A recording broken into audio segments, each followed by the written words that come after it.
Hello friends, मैं हूं सन्मय प्रकाश और आपका स्वागत है यूट्यूब चैनल सरकारी जॉब न्यूज़ में। और शार्प लर्निंग ऐप पर तमाम स्टूडेंट्स ये वीडियो देख रहे हैं। तो कई सारे महत्वपूर्ण टॉपिक्स हैं, उन सब पर एक एक करके चर्चा करेंगे। और उसमें काफ़ी महत्वपूर्ण बात यह भी है कि जो संसद का जो मानसून सत्र था उसमें जो 12 विधेयक पारित किए गए, जो कि अब कानून बनते जा रहे हैं राष्ट्रपति के सिग्नेचर होते ही, तो उन सब पर भी फोकस करेंगे क्योंकि वो भी महत्वपूर्ण है आपके लिए एग्जामिनेशन के लिए। तो शुरू करते हैं दोस्तों, और पहला महत्वपूर्ण क्वेश्चन लेते हैं। भारतीय मूल के किस खगोल शास्त्री यानी एस्ट्रोनॉमर ने एक अद्वितीय खगोलीय पिंड ब्लैक होल स्टार की खोज की? खास बात है, ब्लैक होल स्टार। आंसर क्या होगा? डॉक्टर रोहन नायडू।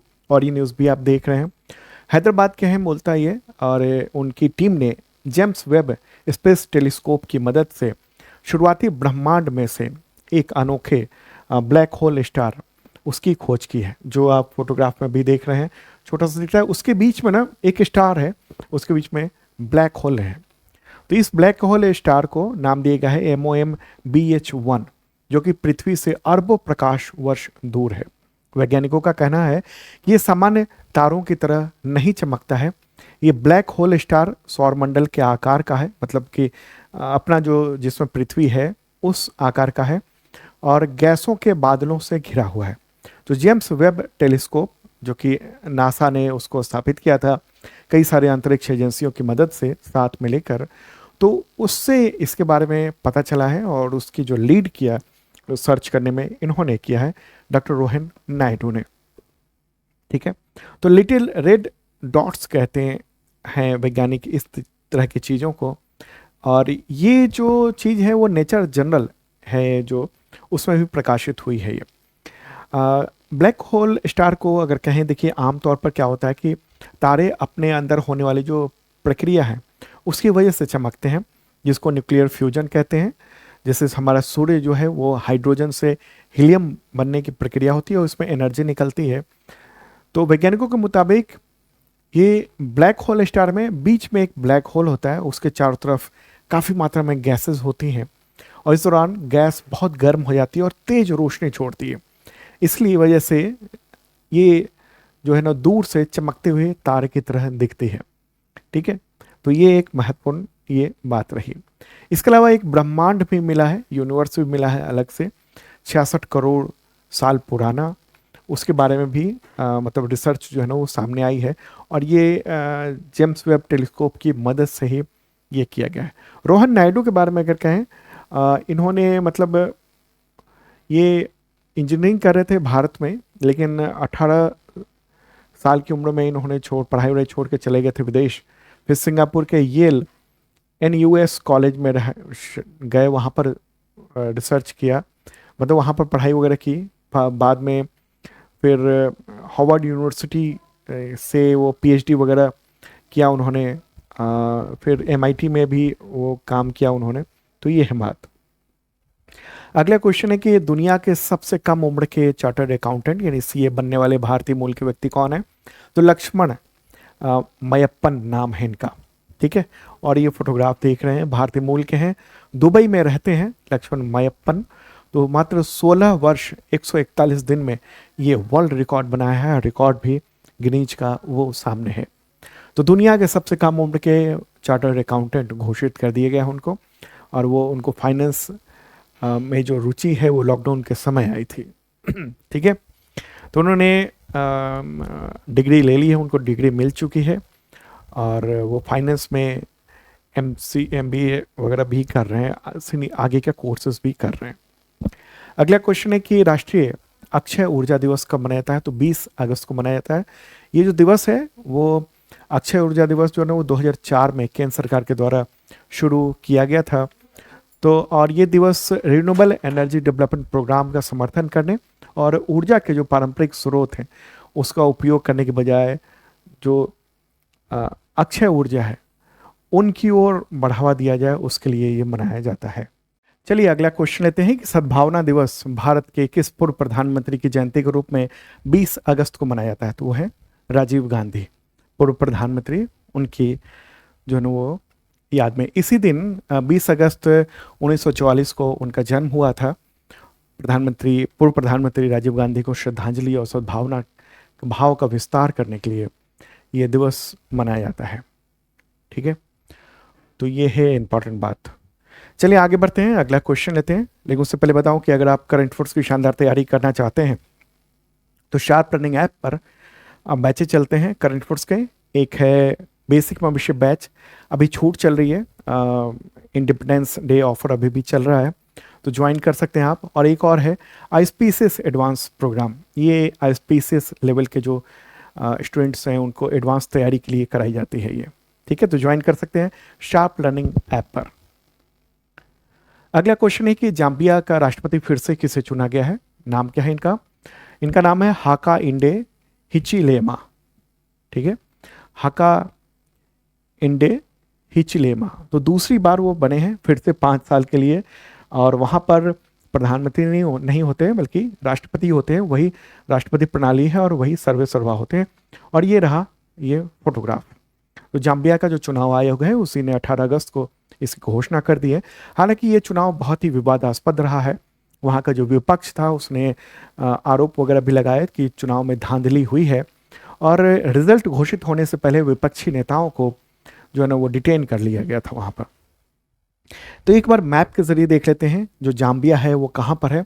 अपना प्यारा भारत है और चलते हैं कहाँ पर, अफ्रीका में। अफ्रीका महादेश ये विशाल है और इसी में जाम्बिया है। ये जाम्बिया जो है ना वो लैंड लॉक्ड कंट्री है। कहाँ पर है ये, इस जगह पर आपको मिलेगा जाम्बिया। ये मैपिंग ये देख लीजिए यहाँ पर, ठीक है, और इसकी राजधानी क्या है, लुसाका। राष्ट्रपति फिर से बन गए हैं, नाम क्या है उनका, हाका इंडे हिचिलेमा। मुद्रा यहाँ पर चलती है जाम्बियाई क्वाचा, ठीक है। पड़ोसी देश की बात करेंगे तो इधर ये वाला जो है ना डीआरसी कॉन्गो हो गया, इस तरफ ये आपको देखिए तंजानिया हो गया, इधर मालावी हो गया, मोजाम्बिक हो गया, ठीक है, इधर ये जिम्बाब्वे हो गया, ओके, और फिर ये वाला जो हिस्सा हो गया ये इधर नामीबिया हो गया, ठीक है, और अंगोला भी हो गया, ये वाला अंगोला हो गया। तो ये सब जो है ना, और बोत्सवाना भी है। तो ये इसका जाम्बिया के जो पड़ोसी देश है वो सब आपने देख लिए। चलिए आगे बढ़ते हैं और अगला क्वेश्चन ये है कि संसद के मानसून सत्र 2026 में दोनों सदनों में कितने विधेयक पारित हुए, या कहें संसद ने कितने पारित कर दिए जो धीरे धीरे कानून बनते जा रहे हैं? आंसर क्या होगा, 12, टोटल 12 विधेयकों को मंजूरी मिल गई है इस बार के मानसून सत्र में। मानसून सत्र आयोजित किया गया था 20 जुलाई से लेकर 13 अगस्त 2026 तक, ठीक है। तो ये है महत्वपूर्ण बात। कौन कौन से विधेयक हैं वो एक बार फटाफट देख लीजिए। जैसे लोक परीक्षा अनुचित साधनों की रोकथाम संशोधन विधेयक है, इसमें पेपर लीक और पर बहुत ही कठोर जो है ना प्रावधान कर दिए हैं इसमें, ठीक है, पेपर लीक को लेकर। इसके लिए ये वाला हमने अलग से क्वेश्चन बनाया था कुछ दिन पहले, वो आपको बता चुका हूँ मैं। दूसरा है राष्ट्रीय सम्मान के अपमान रोकथाम संशोधन विधेयक, ये वंदे मातरम को लेकर है। वंदे मातरम को जनगण मन की तरह ही कानूनी संरक्षण प्राप्त दे दिया गया है, इसका अपमान अब सजा होगा, ठीक है। इसके बारे में मैंने 2-3 दिन या 1 हफ्ते पहले बताया हुआ है।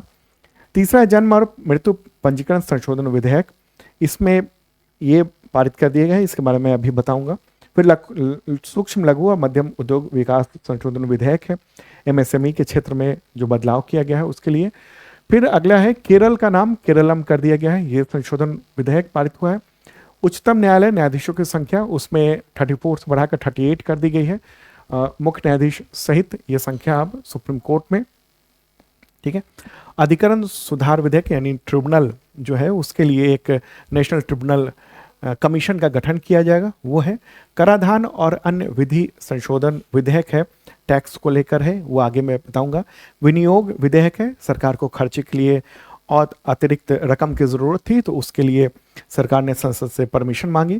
फिर है बैंकाकार बही साक्ष्य विधेयक, ये बैंकिंग से रिलेटेड जो आपके ट्रांजेक्शन्स हैं ये सब हैं, अब उसकी डिजिटल जो ना चीज़ें पुलिस ले सकेगी, ये सब चीज़ें हैं। खान और खनिज विकास विनियमन संशोधन विधेयक है, इसके तहत राज्य जो है ना वो अपने मर्जी से कोई भी सेस नहीं लगा सकते हैं खनिज से रिलेटेड, ठीक। इस तरह से राज्यों के अधिकार जो है ना वो केंद्र सरकार ने एक तरह से खींच लिए हैं। सेस तभी लगेगा जब केंद्र सरकार की मंजूरी होगी। तो ये है, जैसे बहुत सारे जो राज्य हैं, आपको झारखंड हो गया, उड़ीसा हो गया, छत्तीसगढ़ हो गया, उन सबको प्रभावित कर रहा है ये। और 12वां है राष्ट्रीय सहकारी विकास निगम संशोधन विधेयक। इसमें भी कई सारे बदलाव हैं। इन सब चीज़ों को एक एक करके देखते हैं। कुछ तो क्वेश्चन वैसे दो, ये और ये तो मैं पहले ही क्वेश्चन ले चुका हूँ एक आध हफ्ते पहले, बाकी को मैं कवर कर देता हूँ। बाकी आप ध्यान से देखिए, सुनिए, ठीक है। तो क्वेश्चन यहाँ पर होगा, संसद ने केरल नाम से परिवर्तन विधेयक 2026 पारित करके केरल का नया नाम क्या रखने का प्रावधान किया है। मुझे लगता है सबको पता है, केरलम नाम है ये। तो संविधान का अनुच्छेद 3 जो है ना, उसके तहत प्रस्तुत एक ये विधेयक था। उद्देश्य यही था कि राज्य का जो नाम है वो भाषाई और सांस्कृतिक परंपरा के अनुरूप बनाया जाए। मलयालम भाषा में केरल को केरलम ही कहा जाता है, तो सभी भाषाओं में अब केरलम ही कहा जाए इसको। तो इसके लिए ये विधेयक जो था वो उसको मंजूरी दे दी गई है। इससे पहले केंद्रीय मंत्रिमंडल ने मंजूरी दी थी और अब संसद ने भी मंजूरी दे दी है। अगला क्वेश्चन है कि संसद ने जन्म और मृत्यु पंजीकरण संशोधन विधेयक 2026 पारित किया, तो इसके तहत 2 वर्ष से अधिक विलंब पर जन्म व मृत्यु प्रमाण पत्र के लिए किसकी अनुमति आवश्यक है। पहले क्या था कि मतलब सामान्य तौर पर जन्म प्रमाण पत्र आसानी से बन जाया करता था, उसके लिए वान पार्षद हो गए और उन सब से परमिशन, मतलब एक लेटर अगर लिख दे तो हो जाता था। लेकिन अब उसको सख्ती कर दी गई है कि भाई आप 2 वर्ष से अधिक विलंब होने पर आपको कहाँ परमिशन लेनी पड़ेगी, तो वो लेनी पड़ेगी प्रथम श्रेणी न्यायिक मजिस्ट्रेट, इससे परमिशन लेनी पड़ेगी, ठीक है। तो 1 से 2 वर्ष, मतलब अब तो ये कर दिया गया है कि अस्पताल में जन्म हो और तुरंत रजिस्ट्रेशन हो जाए जन्म का। अगर 1 से 2 वर्ष का विलंब होता है, मतलब 1 साल, और जन्म से 1 वर्ष तक आप कभी भी बनवा सकते हैं बच्चे का जन्म प्रमाण पत्र। 1 से 2 वर्ष तक विलंब होता है तो एग्जीक्यूटिव मजिस्ट्रेट की परमिशन अनिवार्य है, और 2 वर्ष से अधिक अगर विलंब होता है, देर होती है, तो फिर प्रथम श्रेणी न्यायिक मजिस्ट्रेट, उसकी अनुमति आवश्यक है, ठीक है। तो ये किया गया है, और मतलब इसमें ये है कि जन्म और मृत्यु का प्रमाण पत्र जो है ना और रजिस्ट्रेशन वो 100% डिजिटल हो जाए, और अस्पताल में ही जन्म और मृत्यु का डिजिटल पंजीकरण अनिवार्य कर दिया गया है। इससे ये होगा कि डेटाबेस, मतलब जो राष्ट्रीय जनसंख्या जो रजिस्टर है, एनपीआर है, इसके अलावा मतदाता सूची है, आधार है, राशन कार्ड है, पासपोर्ट है, तो वहीं से एक ही बार में जुड़ भी जाएगा और हट भी जाएगा। 18 वर्ष पूरा होते ही नाम मतदाता सूची में अपने आप जुड़ जाए। ये सब प्रावधान जो किया गया है, कहा जा रहा है कि इससे जो फर्जी प्रमाण पत्र पर लगाम लगेगा, पेंशन योजनाओं में जो गड़बड़ी है उस पर, कल्याणकारी योजनाओं में जो देरी होती है उसमें थोड़ी सी राहत मिलेगी। अगला क्वेश्चन है कि संसद ने राष्ट्रीय सहकारी विकास निगम संशोधन विधेयक 2026 को पारित कर दिया, तो इसके तहत खाद्यान्न को कानूनी परिभाषा में क्या शामिल किया गया है। आंसर क्या होगा, खाद्यान्न अब केवल मतलब फूड आइटम नहीं होगा, बल्कि अब ये उपरोक्त सभी इन प्रोसेस्ड फूड, पैकेज्ड उत्पाद, डेयरी उत्पाद, value added agriculture goods, poultry, मत्स्य पालन उत्पाद, ये सब खाद्यान्न की श्रेणी में अब आ गए हैं। कानूनी तौर पर ये किया गया है, और इसके लिए NCDC अधिनियम 1962 उसमें संशोधन किया गया है इसके जरिए। तो क्या बदला है, तो इसके तहत जो मुख्य रूप से जो पारंपरिक एग्रीकल्चर उत्पाद हैं तो और सहकारी गतिविधि के जो फंडिंग है, पहले क्या था ना, उतना ही तक सीमित था, ठीक है। तो अब इसको संशोधन किया गया है, अधिकार और इसके दायरे को बढ़ाया गया है, जो सहकारी जो गतिविधि है उन सबको, ठीक है। तो अब इसमें स्टार्टअप, प्रोसेसिंग, लॉजिस्टिक, इसको भी शामिल किया गया है, लोन, वित्तीय सहायता, कानूनी अधिकार दिया गया है। इसके अलावा अब खाद्यान्न यानी फूड आइटम, चावल, दाल, ये सब चीज़ें तो रहेंगी जो फूड से रिलेटेड होती हैं, ठीक। अनाज तो होगा ही, साथ में अब प्रोसेस्ड फूड हो गया, डेयरी उत्पाद हो गया, पोल्ट्री उत्पाद हो गया, एक्वाकल्चर में मत्स्य उत्पाद हो गया, पैकेज्ड फूड हो गया, इन सब को इसमें शामिल कर लिया गया है। पहले केवल गेहूं, धान या दाल जैसी बुनियादी जो फसलें थी वही आती थी, अब परिभाषा बदल दिया गया है। इसका मतलब अब जो है ना वो खाद्यान्न का परिभाषा बदला, तो सहकारी जो क्षेत्र में जो सहकारी समितियां हैं वो अब ज़्यादा काम आगे कर सकेंगी, ठीक है, तो इससे अच्छा एक और बात है कि उसका जो दायरा पहले हुआ करता था कि एक लिमिटेड दायरे में काम कर सकते हैं, अब वो अनलिमिटेड कर दिया गया है, विदेश हो देश हो कहाँ भी हो वो काम कर सकते हैं। ठीक है, जो सहकारी समितियां हैं वो सब। क्लियर होगी बात? चलिए अब आगे बढ़ते हैं और अब संसद में जो पारित हुए कुछ अन्य विधेयक हैं उन सब के बारे में एक एक करके समझ लेते हैं, चर्चा कर लेते हैं। तो एक तो है सूक्ष्म लघु और मध्यम विकास संशोधन विधेयक 2026। तो हालांकि मैंने इसके बारे में संक्षेप में बताया है आपको पहले। तो इसमें क्या है कि एमएसएमई के मुफ्त और स्वैच्छिक पंजीकरण के लिए राष्ट्रीय डिजिटल प्लेटफॉर्म का गठन किया जा रहा है। छोटे अगर कोई मतलब डीक्रिमिनलाइजेशन एक तरह से कह सकते हैं आप, वो किया जाएगा। मतलब छोटे मोटे जो उल्लंघन हो जाते हैं तो उसको सजा, जेल की सजा के बजाय अब वित्तीय जुर्माना कर दिया जाएगा। भुगतान की सीमा भी की जाएगा, विलंबित जो भुगतान विवाद है उसके लिए समय पर निपटारा किया जाएगा। मतलब कि जो एमएसएमई है वो उन्होंने कोई प्रोडक्ट डिलीवर कर दिया और रुपये नहीं मिल रहे हैं, रकम नहीं मिल रही है, तो उसके लिए समय सीमा वगैरह सब की जाएगी। राष्ट्रीय डिजिटल एमएसएमई क्रेडिट प्लेटफॉर्म, इसको मतलब इसमें शामिल किया गया है कि एक प्लेटफॉर्म बनेगा, उसके तहत एमएसएमईज को जो है ना वो क्रेडिट मिलेगा, यानी लोन वगैरह मिलना आसान हो जाएगा। ठीक है, नियम ये अब कर दिया गया है कि अब बड़े जो कॉरपोरेट हैं, जैसे एमएसएमई जो है उसने मान लीजिए कि कार कंपनियां हैं, तो उसके लिए गियर बॉक्स जो है एमएसएमई बना रहा है, तो गियर बॉक्स बना के तो दे दिया, पता चला है कि 3 महीने बाद उसको पेमेंट मिल रहा है, नहीं, अब 30 दिन के अंदर में पेमेंट करना अनिवार्य कर दिया गया है। भुगतान में अगर देरी होती है तो चक्रवृद्धि ब्याज का प्रावधान रखा गया है। ठीक है, तो और वर्गीकरण के मानदंडों में भी छूट दी गई है। ठीक है, इससे फायदा भी होगा उन एमएसएमई को काफ़ी ज़्यादा। अगला है क्या? अगला है अधिकरण सुधार विधेयक। अधिकरण का मतलब हुआ ट्रिब्यूनल, जो ट्रिब्यूनल्स होते हैं ना अलग अलग, वो।